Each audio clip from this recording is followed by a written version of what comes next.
Ça fait toujours plaisir de recevoir un prix? Ah oui, oui, oui. Et à l'étranger, beaucoup, oui. Surtout, on dit tellement que le cinéma français est en train de crever, qu'on n'est pas bien, que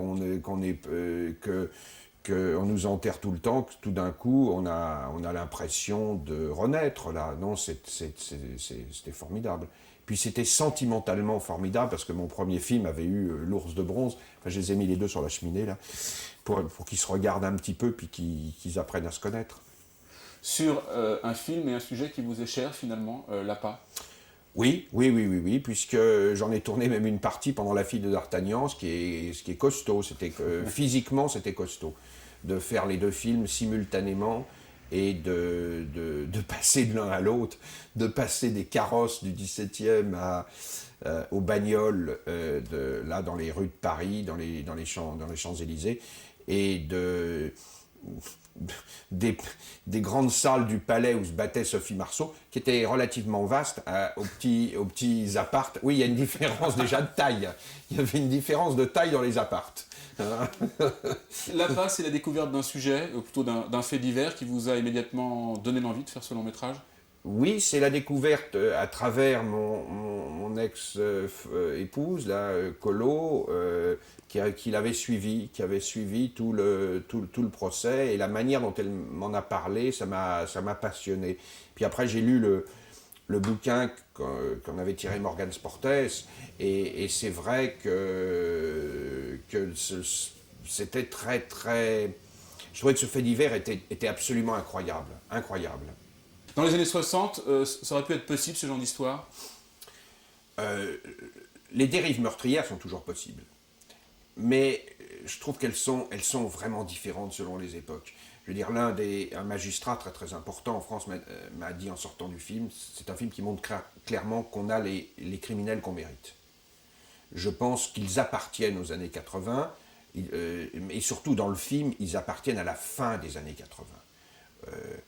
On parle des années fric, des années à l'occasion de plusieurs procès à l'heure actuelle. C'est vrai. C'est vrai qu'il y a quelque chose qui est là. On a l'impression que dans cette fin de siècle, il y a des garde-fous qui sont tombés, il y a des barrières qui sont tombées, il y a moins de protection, il y a ce qui fait que les dérives sont d'ordre différent. D'abord, j'ai l'impression qu'elles sont plus nombreuses. Hein. Elles sont plus nombreuses dans euh, dans cette génération, parmi les jeunes.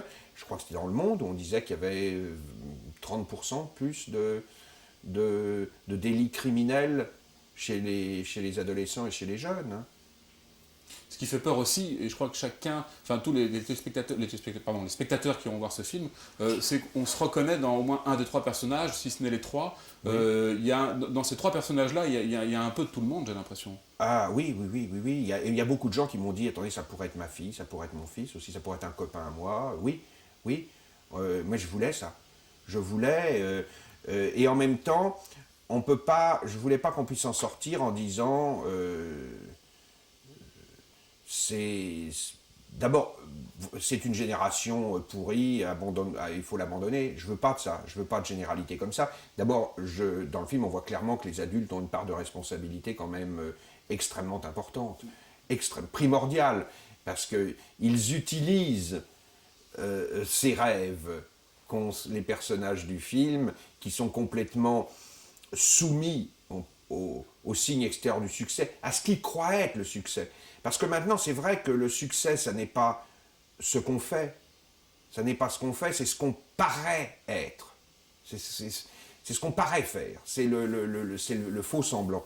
Et les personnages, il y a des personnages d'adultes dans le film qui savent très bien s'en servir de ça.